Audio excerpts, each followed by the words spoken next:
നമുക്ക് ആദർശിന്റെയും നയനയുടെയും ഇന്നത്തെ നല്ലൊരു കഥ കേട്ടാലോ? അതിനുമ്പ് ഒരു കാര്യം പറഞ്ഞിട്ട് വീഡിയോ ഇഷ്ടപ്പെടുവാണെങ്കിൽ ഒന്ന് ഹൈപ്പ് ചെയ്യാൻ മറക്കരുതേ. അങ്ങനെ നമ്മൾ കാണുന്ന നവീൻ ആദർശിനോട് പറഞ്ഞു, ആദർശേട്ടാ, തൽക്കാലത്തേക്ക് ആദർശേട്ടന് കാറിനകത്തുടന്നുള്ള കാര്യമൊന്നും ഇവിടെ പറയാൻ പോകണ്ട. അറിയാലോ, ആദർശേട്ടനെ കൂടെ കൊടുക്കാനായിട്ടാണ് അവരിങ്ങനെയൊക്കെ ചെയ്തു വെച്ചിരിക്കുന്നത്. ഒരു കാരണവശാലും കുടുക്കിപ്പോയി വീടരുത്. നയനെ നമുക്ക് രക്ഷിച്ചെടുക്കാം. കോടതിയെ ഹാജരാക്കട്ടെ, ധൈര്യമായിട്ടിരിക്കുക. അങ്ങനെയൊക്കെ പറഞ്ഞ് ആദർശിനെ സമാധാനിപ്പിച്ചിട്ടാണ് അകത്തേക്ക് പറഞ്ഞു വിടുന്നത്. അങ്ങനെ ആദർശ് നന്ദുവിന്റെ അടുത്തേക്ക് വരുമ്പോൾ നന്ദു ആകപ്പാടെ വല്ലാത്തൊരു വിഷമത്തോടെ ഇരിക്കുകയാണ്. ആദർശിനെ കണ്ടു കഴിഞ്ഞപ്പോഴത്തേനും നന്ദുവിന് ഭയങ്കര സങ്കടമായിരുന്നു. ആ സമയം ആദർശ് പറഞ്ഞു, ഞാൻ നവീനെ കണ്ടായിരുന്നു, നയനെ വിട്ടില്ലല്ലേന്ന് ചോദിച്ചു. അത് പിന്നെ ആദർശേട്ട വേണമെങ്കിൽ ആ CAക്ക് നയനേച്ചി വിടാവുന്ന ഉണ്ടായിരുന്നുള്ളൂ. പക്ഷെ അയാൾ വിചാരിക്കണ്ടേ, അതെങ്ങനെയാ, അയാളും കൂടെ കൂടിച്ചേർന്നുള്ള പ്ലാനല്ലേ ഇത്. അപ്പൊ പിന്നെ അയാൾ വിടുവോ? അയാൾക്ക് മറ്റുള്ളവരെ തൃപ്തിയാക്കണ്ടേ എന്നൊക്കെ പറഞ്ഞു. ഈ സമയത്ത് ആദർശ് പറഞ്ഞു, എനിക്ക് നയനയുടെ കാര്യം ഓർക്കുമ്പോഴാ വിഷമിക്കേണ്ട ആദർശേട്ടാ. നാളെ കോടതിക്ക് ഹാജരാക്കും. കോടതി ഹാജരാക്കുന്ന സമയത്ത് ജാമ്യത്തിലെടുക്കാന്നാണ് നവീനേട്ടൻ പറയുന്നേ. അല്ല നന്ദു, ഞാൻ ഇങ്ങോട്ടേക്ക് വന്ന ഞാനും കൂടെ ഉണ്ടെന്ന് പറയാൻ വേണ്ടിട്ടായിരുന്നു. ഞാൻ ആ കാറിനകത്ത് ഉണ്ടായിരുന്നു. ഒരു അത്യാവശ്യമുള്ള കാര്യം ഉള്ളതുകൊണ്ട് മാത്രമാണ് ഞാൻ ഇറങ്ങിയെന്ന് പറഞ്ഞു. ആദർശേട്ടാ, തൽക്കാലത്തേക്ക് അത് പറയണ്ട. അത് പറഞ്ഞാൽ ശരിയാകത്തില്ല. ആദർശേട്ടനും കൂടെ ഇനിയിപ്പം ഇതിനകത്തേക്ക് പെട്ടുപോകണ്ട. കാര്യം അറിയാലോ, നയനേച്ചി നമുക്ക് എങ്ങനെയെങ്കിലും രക്ഷിച്ചെടുക്കാം. മറ്റുള്ളവരുടെ ഉദ്ദേശം ആദർശേട്ടനെ കൊടുക്കാമെന്നുള്ളതായിരുന്നു. പക്ഷെ അതും നടന്നില്ലല്ലോ. ഈ സമയത്ത് ആദർശ് പറഞ്ഞു, എനിക്ക് നയനയെ കാര്യം ഓർത്തിട്ട് ആദർശേട്ട നമുക്ക് നയനേച്ചിയെ കാണാന്ന് പറഞ്ഞു. അത് വേണോ? അവളുടെ മുഖത്ത് നോക്കാൻ എനിക്ക് ഭയങ്കര ബുദ്ധിമുട്ടുണ്ട്. സാരില്ല ആദർശേട്ടനെ ഞാനല്ലേ വിളിക്കണേ. അതും പറഞ്ഞ് നന്ദു ആദർശിനെ നയനയുടെ അടുത്തേക്ക് കൂട്ടിക്കൊണ്ട് പോകുവാണ്. പിന്നീട് നയനയുടെ അടുത്തേക്ക് വരുമ്പോൾ നയന ലോക്കപ്പിനുള്ളിൽ നിലത്ത് കുത്തിയിരിക്കുകയാണ്. ആദർശിനെ നന്ദുനെ കണ്ടു കഴിഞ്ഞപ്പോഴത്തേനും നയന സെല്ലിന്റെ അരിയിലേക്ക് വന്നു. ഈ സമയത്ത് നയന ചോദിച്ചു, ആദർശേട്ടൻ പറഞ്ഞായിരുന്നോ ആദർശേട്ടൻ കാറിനകത്തുണ്ടെന്നുള്ള കാര്യം? നയന, അത് പറയാൻ വേണ്ടി ഞാൻ വന്ന, പക്ഷെ നന്ദു ഒന്നും സമ്മതിച്ചില്ല എന്ന് പറഞ്ഞു. വേണ്ട, പറയണ്ട. ശത്രുക്കളുടെ ഉദ്ദേശം ആദർശേട്ടനെ കൊടുക്കാന്നുള്ളതായിരിക്കും. ഒരുപക്ഷെ അതുകൊണ്ടായിരിക്കും ഗൾഫിൽ വെച്ചോ ആദർശേട്ടനെ കൊടുക്കാൻ ശ്രമിച്ച് ജയിലിലാക്കാൻ ശ്രമിച്ച് അത് നടന്നില്ലോ. അതുകൊണ്ട് ഇത്തവണ ആദർശേട്ടനെ കൊടുക്കാന്ന് കരുതി ചെയ്ത. പക്ഷെ ആദർശേട്ടനെ കൊടുക്കാൻ പറ്റാത്തതിന്റെ വിഷമവും കാര്യങ്ങളൊക്കെ അവർക്കുണ്ടാവും. അതുകൊണ്ട് ഒരു കാരണവശാലും ആദർശേട്ടൻ പിടി കൊടുക്കരുതെന്ന് പറഞ്ഞു. നന്ദു പറഞ്ഞു, അതാ ഞാനും ആദർശനോട് പറയണേ. നാളെ നയനേച്ചി കോടതി ഹാജരാക്കേണ്ട സമയത്ത് നമുക്ക് പുറത്തിറക്കാം. ഒരു കാരണവശാലും നയനേച്ചി ജയിലിലേക്ക് പോകത്തില്ല. പോലീസ് സ്റ്റേഷനിൽ കയറ്റാൻ പറ്റും, പക്ഷെ ജയിലിലേക്ക് കൊണ്ടുപോകാനായിട്ട് അവർക്ക് സാധിക്കില്ല. നവീനാണ് ആ കാര്യത്തിൽ എനിക്ക് ഉറപ്പ് തന്നിട്ടുണ്ടെന്ന് പറഞ്ഞു. ആ സമയത്ത് ആദർശ് പറഞ്ഞു, നയനെ, നീ സങ്കടപ്പെടുകയൊന്നും വേണ്ട. സങ്കടപ്പെടുവോ? എന്തിന്? ഞാൻ എന്തിനാ ആദർശേട്ടാ സങ്കടപ്പെടുന്നേ? എന്റെ കാര്യം ഓർത്തിട്ട് നിങ്ങൾ വിഷമിക്കാതിരുന്നാ മതി. എനിക്ക് ഈ ഒരു കാര്യത്തിലൊന്നും യാതൊരു ടെൻഷനും ഇല്ല. ധൈര്യമായിട്ടിരിക്കാൻ പറഞ്ഞിട്ട് നയനെ ആദർശിനെ സമാധാനിപ്പിക്കുക. ഇതേ സമയത്ത് CA അവരുടെ അടുത്തേക്ക് വരുവാണ്. അപ്പോഴേക്കും നന്ദു നയനയോടൊക്കെ പറഞ്ഞത് അയാൾ വരുന്നുണ്ടെന്ന് പറയാണ്. അങ്ങനെ CA വന്നിട്ട് ആദർശിനെ നോക്കിയിട്ട് പറഞ്ഞു, നിന്റെ ഭാര്യ കള്ളക്കടത്ത് സ്വർണമായിട്ടാ പോന്നെ, എന്താണോ നിനക്ക് അതിനകത്ത് പങ്കുണ്ടോന്ന് ചോദിച്ചു. അപ്പോഴേക്കും ആദർശോട്, സാറേ, എന്റെ ഭാര്യ നിരപരാധിയാ, തെറ്റൊന്നും ചെയ്തിട്ടില്ല എന്ന് പറഞ്ഞു. പിന്നെ നിരപരാധിയാണ് പോലും. കള്ളക്കടത്ത് സ്വർണം അത്രയും പിടികൂടിയിട്ട് നിരപരാധിയാന്ന് നിനക്കൊക്കെ നാണമില്ലോടെ എങ്ങനെയൊക്കെ പറയാനെന്ന് പറഞ്ഞു. ഭാര്യ നിരപരാധിയാണ് പോലും. ഇനിയിപ്പം നിനക്കൂടെ പങ്കുണ്ടോന്നുള്ള കാര്യത്തിൽ സംശയമുള്ളൂ. സാരമില്ല, അതൊക്കെ തെളിയിച്ചോളാം. ചോദിക്കേണ്ട പോലെ ചോദിച്ചാൽ മതി. അപ്പൊ ഇവള് സത്യം പറഞ്ഞോളൂ എന്ന് പറഞ്ഞു. പിന്നെ ഈ നിൽക്കുന്ന നന്ദനയുടെ ചേച്ചിയുള്ള ഇവള്, അതുകൊണ്ട് നന്ദനയ്ക്ക് ചോദ്യം ചെയ്യാനൊരു മടിയുണ്ട്. ഇവിടെ നല്ല വനിതാ പോലീസുകാരിയുണ്ട്, അവരെ കൊണ്ട് ഞാൻ ചോദ്യം ചെയ്യിച്ചോളാം. ചോദിക്കേണ്ട രീതി ചോദ്യം ചെയ്യിച്ചിട്ടുണ്ടെങ്കിൽ സത്യങ്ങളൊക്കെ പറയും. അപ്പോഴേക്കും ആദർശോട്, സാറേ, എന്റെ ഭാര്യ പ്രഗ്നന്റാ. പിന്നെ പ്രഗ്നന്റ് ആണ് പോലും. ഇവിടെ പ്രഗ്നന്റ് ആണെന്ന് പറഞ്ഞാലും ഒന്നും ഒരു പ്രസക്തിയില്ല. ഞങ്ങൾക്ക് സത്യങ്ങളൊക്കെ തെളിയിച്ചാൽ മതിയാവുള്ളൂ. നാളെ അങ്ങോട്ട് ഇട്ടു കൊടുക്കുമ്പോൾ സത്യാവസ്ഥയൊക്കെ പുറത്തു വരുമെന്ന് പറഞ്ഞു. ആദർശന് ദേഷ്യമായി. ആദർശോട്, സാറേ, എന്റെ ഭാര്യയുടെ ദേഹം അങ്ങനെ നൊന്ത് കഴിഞ്ഞിട്ടുണ്ടല്ലോ, നീ എന്ത് ചെയ്യൂടോ എന്നൊക്കെ ചോദിച്ചോണ്ട് CA ദേഷ്യപ്പെടുവാണ്.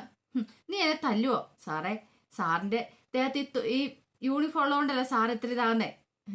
സാറിന്റെ ദേഹത്ത് ഈ യൂണിഫോം ഇല്ലാതാക്കുമെന്ന് പറഞ്ഞു. ആണോ? അങ്ങനെയാണെന്ന് കണ്ടിട്ട് തന്നെ കാര്യം. നിനക്ക് എന്ത് ചെയ്യാൻ പറ്റും? നീ ഒന്ന് കാണിച്ചാട്ടെ. അവൻ വെല്ലുവിളിച്ചോണ്ട് വന്നിരിക്കുന്നു. നിന്റെ ഭാര്യയോട് ചോദിക്കേണ്ട രീതി ചോദിച്ച് സത്യങ്ങളൊക്കെ ഞങ്ങൾ പുറത്തു കൊണ്ടുവന്നോളാം എന്നൊക്കെ പറഞ്ഞ് ദേഷ്യപ്പെടുവാണ്. അപ്പോഴേക്കും ആദർശിന് നല്ല സങ്കടം ദേഷ്യമായി. നന്ദു ആദർശിനോട് പറഞ്ഞു, ആദർശേട്ടൻ പോകാൻ നോക്ക്. കാരണം ആ CAയുടെ മുന്നിൽ നിന്ന് വെല്ലുവിളികൾ നടത്തിയിട്ട് കാര്യമില്ലെന്ന് മനസ്സിലായി. വെറുതെ വെല്ലുവിളിക്കാതെ മാത്രം ഉള്ളിൽ ആദർശിനെ അങ്ങോട്ട് പറഞ്ഞു വിട്ടു. CA അങ്ങോട്ട് പോയി കഴിഞ്ഞപ്പം നന്ദുന് ഭയങ്കര ദേഷ്യമായിരുന്നു. നന്ദു നയനയോട് പറഞ്ഞു, എന്റെ കൈയുടെ ചൂടാ CA അറിഞ്ഞിട്ടില്ല. അത് അയാൾ ഇത്ര കിടന്ന് തിളയ്ക്കുന്നത്. സാരമില്ല, ഇങ്ങനെ പോകുവാണെങ്കിൽ മിക്കവാറും അത് ഞാൻ അറിയിച്ചു കൊടുക്കും. അയാൾ അഹങ്കാര വർത്താനം കണ്ടില്ലേ? ആദർശാണ് അനന്തപുരി നിന്ന് പുറത്താക്കിയതുകൊണ്ട് ആദർശേട്ടനെ നയനേച്ചൻ രക്ഷിക്കാനായിട്ട് ആരും വരത്തില്ലെന്ന് അയാളുടെ ചിന്തയെന്ന് തോന്നേ. അതുകൊണ്ടായിരിക്കും അയാൾ ഇങ്ങനെയൊക്കെ പറയണേ. സാരമില്ല, അയാൾക്കിട്ടുള്ള പണി കൊടുത്തോളാം എന്നൊക്കെ നന്ദു പറയുവാണ്. കുറച്ച് കഴിഞ്ഞപ്പോ ജയൻ അനിയെ വിളിപ്പിച്ചു. അനി വന്നിട്ട് ചോദിച്ചു, എന്താ വിളിച്ച, എന്താ വിളിച്ചതെന്ന് ചോദിക്കണം. അപ്പോഴേക്കും ദേവേനയും കൂടെ വന്നു. ആ സമയത്താണ് ജയൻ ആ കാര്യം പറയണേ, നയനെ പോലീസ് അറസ്റ്റ് ചെയ്യുന്നുള്ള കാര്യം. അത് കേട്ട് കഴിഞ്ഞപ്പോ അനി ഞെട്ടലോട് ചോദിച്ചു, അല്ല വിളിച്ച എന്താ സംഭവിച്ചെന്ന് ചോദിച്ചു. പിന്നീട് കാര്യങ്ങൾ പറയണം. അപ്പോഴേക്കും ദേവേനി കരയുവാണ്. ദൈവമേ, എന്റെ ഭഗവാനെ, എന്റെ മോൾക്ക് ഇത് എന്താ പറ്റിയത്? എന്റെ മോൾ അങ്ങനെയൊന്നും ഒരിക്കലും ചെയ്യില്ല എന്ന് പറഞ്ഞു. അത് ആരോ മനഃപൂർവ്വം കൊടുക്കാൻ ശ്രമിച്ച ആദർശ് നയനെ സഞ്ചരിച്ചിരുന്ന കാറിൽ നിന്നാണ് കള്ളക്കടത്ത് സ്വർണം പിടികൂടിയിരിക്കുന്നത്. പക്ഷെ എങ്കിൽ ആ സമയത്ത് ആദർശ് കാറിനകത്ത് ഉണ്ടായിരുന്നില്ല. അതുകൊണ്ട് നയനെ മോളെ അറസ്റ്റ് ചെയ്തേന്ന് പറഞ്ഞു. ദേവേനെ ചോദിച്ചു, അച്ഛനെ ഈ കാര്യങ്ങൾ അറിഞ്ഞോന്ന് ചോദിച്ചു. അറിയില്ല, ഞാൻ അച്ഛനോട് പറഞ്ഞിട്ടില്ല എന്ന് പറഞ്ഞു. അന്ന് ഞാൻ അച്ഛനോട് പോയി പറയട്ടെ എന്ന് പറഞ്ഞുകൊണ്ട് ദേവേനി പെട്ടെന്ന് തന്നെ മുത്തശ്ശന്റെ അടുത്തേക്ക് ചെല്ലുവാണ്. ഈ സമയം മുത്തശ്ശനും മുത്തശ്ശിയും കൂടെ സംസാരിച്ചിരിക്കുമായിരുന്നു. അങ്ങനെ ചെന്ന് കഴിഞ്ഞിട്ട് ദേവേനി പറഞ്ഞു, അച്ഛൻ കാര്യങ്ങളൊക്കെ അറിഞ്ഞോന്ന് ചോദിച്ചു. മുത്തശ്ശനൊന്നും മിണ്ടുന്നില്ല. മുത്തശ്ശന്റെ മുഖത്തൊരു സങ്കട ഭാവമായിരുന്നു. അപ്പോഴേക്കും മുത്തശ്ശി ചോദിച്ചു, എന്താ ദേവേനി, കാര്യം എന്താ? അത് പിന്നെ അമ്മേ, കാര്യം എന്താന്ന് വെച്ചാ പറ. നയനമോടെ പോലീസ് അറസ്റ്റ് ചെയ്തെന്ന്. പോലീസ് അറസ്റ്റ് ചെയ്തോ? എന്തിന്? പിന്നീട് നടന്ന കാര്യങ്ങൾ പറയണം. അപ്പോഴേക്കും മുത്തശ്ശൻ പറഞ്ഞു, ഞാൻ അറിഞ്ഞായിരുന്നു. അവർ സഞ്ചരിച്ചിരുന്ന കാറിൽ നിന്നാണ് കള്ളക്കടത്ത് സ്വർണം പിടികൂടിയിരിക്കുന്നത്. എന്നിട്ട് എന്താ ഇദ്ദേഹം ഇത്ര സമയമായിട്ട് എന്നോട് പറയാതിരുന്നേ എന്നൊക്കെ ചോദിക്കുവാണ്. മുത്തശ്ശൻ അതിന് മറുപടി ഒന്നും പറഞ്ഞില്ല. അപ്പോഴേക്കും ദേവേന് പറഞ്ഞു, എങ്ങനെയെങ്കിലും രക്ഷിക്കണം അച്ഛാ നയനമോളെ, അവള് പാവാന്ന് പറഞ്ഞു. അതിന് ആദർശിന്റെ പിന്നാലെ പോയതല്ലേ അവള്. ആദർശ് ഭർത്താവല്ലേ, അവൻ രക്ഷിക്കട്ടെ എന്ന് പറഞ്ഞു. എന്തൊക്കെയാ അച്ഛാ പറയണേ? അച്ഛന് ദേഷ്യം ആദർശിനോടല്ലേ, അതിന് നയനമോളോട് ദേഷ്യമില്ലോ. പിന്നെ എന്തിനാ നയനമോളെ രക്ഷിക്കാതിരിക്കുന്നേ? ദേവേനി, എനിക്ക് രക്ഷിക്കേണ്ട കാര്യമൊന്നുമില്ല. നീ അവളുടെ അമ്മായിമ്മയല്ലേ, ഒരു കാര്യം ചെയ്യ, നീ രക്ഷിക്ക്. നീയും നിന്റെ ഭർത്താവും ഒക്കെ ഉണ്ടല്ലോ രക്ഷിക്കാനായിട്ട്, നിങ്ങൾ അങ്ങ് രക്ഷിച്ചാൽ മതി എന്ന് പറഞ്ഞു. ദേവേനിക്ക് ഭയങ്കര സങ്കടമായി. ദേവേനി പറഞ്ഞു, എന്റെ മരുമോളല്ല, മോളവള്, എനിക്ക് അവളെ രക്ഷിക്കാതിരിക്കാൻ പറ്റില്ല. ഇനിയിപ്പോൾ ആരൊക്കെ എന്തൊക്കെ പറഞ്ഞാലും ഞാൻ അവളെ രക്ഷിക്കുക തന്നെ ചെയ്യും എന്നും പറഞ്ഞുകൊണ്ട് ദേവേനി അങ്ങോട്ട് പോയി കഴിഞ്ഞപ്പോൾ മുത്തശ്ശി പറഞ്ഞു, ഈ സമയത്ത് വാശിയും വൈരാഗ്യമൊക്കെ വേണോന്ന് ചോദിച്ചു. മുത്തശ്ശൻ പറഞ്ഞു, വസുന്ധരയ്ക്ക് അറിയാലോ, എൻ്റെ മനസ്സിൽ ഇത്ര സമയം ഒരു ടെൻഷനായിരുന്നു. എനിക്ക് ടെൻഷൻ ഇല്ലാതിരിക്കുമെന്നാണോ ഓർത്തിരിക്കുന്നത്? ഒരിക്കലും അല്ല. പിന്നെ അവളുടെ ജീവിതത്തിൽ ഇങ്ങനൊരു വിധി ഉണ്ടെങ്കിൽ, പ്രഗ്നൻ്റ് ആയിട്ടിരിക്കുന്ന സമയത്ത് ലോക്കപ്പിൽ കിടക്കണം എന്നുണ്ടെങ്കിൽ അതങ്ങനെ നടന്നേ തീരുവുള്ളൂ എന്ന് പറഞ്ഞു. പിന്നെ ഒരു കാര്യമുണ്ട്, നവീനും ആദർശമൊക്കെ ഉണ്ടല്ലോ, അവർ രക്ഷിച്ചോളും. നാളെ കോടതി ഹാജരാക്കട്ടെ. രക്ഷിക്കാൻ പറ്റിയില്ലെങ്കിൽ നമുക്ക് നോക്കാം. അത് മാത്രമല്ല, എനിക്ക് എന്ത് ചെയ്യാൻ പറ്റുമെന്ന് താൻ കണ്ടു. ഞാൻ എന്താ ചെയ്യാൻ പോകുന്നത് താൻ അറിയാൻ പോകുന്നുള്ളൂ എന്നൊക്കെ വസുന്ധരയോട് പറഞ്ഞു. അപ്പം മുത്തശ്ശൻ ചില തീരുമാനങ്ങളൊക്കെ എടുത്തിട്ടുണ്ടായിരുന്നു. മുത്തശ്ശന് ആത്മവിശ്വാസം ഉണ്ടായിരുന്നു താനും. കുറച്ച് കഴിഞ്ഞപ്പോൾ ദേവേനയും അനിയും കൂടെ പോലീസ് സ്റ്റേഷനിലേക്ക് എത്തി. പിന്നീട് നയനയെ ചെന്ന് കാണുവാണ്. അപ്പോഴേക്കും നയന പറഞ്ഞു, അമ്മ സങ്കടപ്പെടുമൊന്നും വേണ്ടാന്ന് പറഞ്ഞു.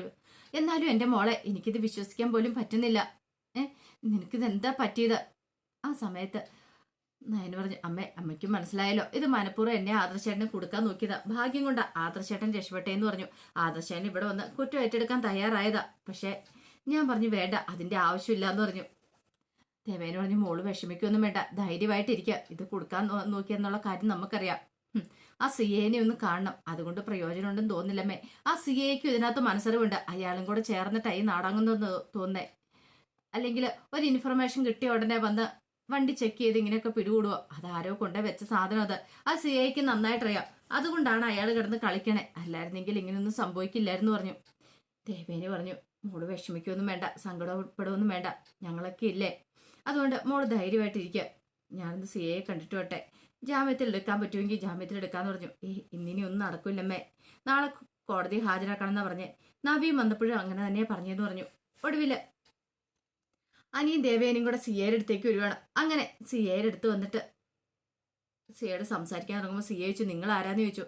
ആ സമയം അനി പറഞ്ഞു, ഞാൻ മൂർത്തി ജ്വല്ലറിയുടെ MD അനിരുദ്ധ്, ഇതെന്റെ വെല്ലുമ്മയാന്ന് പറഞ്ഞു. ഓ, മനസ്സിലായി. അപ്പോഴേക്കും ദേവേനി പറഞ്ഞു, സാറേ, എന്റെ മരുമോള നയന, അവള് തെറ്റൊന്നും ചെയ്തിട്ടില്ല, അവളെ വെറുതെ വിടണമെന്ന് പറഞ്ഞു. കൊള്ളാലോ, അവള് തെറ്റ് ചെയ്തിട്ടില്ല പോലും. തെറ്റ് ചെയ്യാഞ്ഞിട്ടാണോ അവളുടെ കാറിനകത്തുനിന്ന് കുറെ സ്വർണ്ണങ്ങൾ കണ്ടെടുത്തെന്ന് ചോദിച്ചു, കള്ളക്കടത്ത് സ്വർണം. അപ്പൊ നിനക്ക് ഇതായിരുന്നു ബിസിനസ് അല്ലേന്ന് ചോദിച്ചു.